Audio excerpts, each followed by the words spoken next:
एई गुंड करने पाई मेथी को सुखाई थी। आज दिन सारा खरारे मेथी को सुखाई एबे आणुछि गुंड करने पाई। रड़मड़ होई सुखीगला परे ग्राइंडर रे भलसे गुंड हो जाई थाए। आ खरारे न सुखाइले मेथीर चेमर अंश रहिबो, गुंड प्राय भलरे होई परिबनी। एबे मेथी को गुंड करदेली, डभारे भर्ती करी रखिदेबी। ए हेउची 100 ग्राम मेथीर गुंड। एहीपरी करिची सुजी दाना परिका खंड खंड, अति मीन करिनी पाउडर परिका।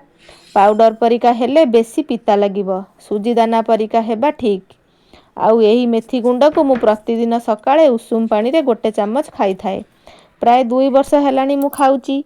उपकारिता कौन यूट्यूब रु सर्च कले जानी परिबे। मु भी यूट्यूब रु मेथी दानार उपकारिता कौन देखिला परे प्रतिदिन 1 चामच मेथी गुंड उषुम पानी रे खाउची। प्रतिदिन सकाळे चा पीबार 2 घंटा पूर्वरु मेथी गुंड खाई उषुम पानी पी थाए।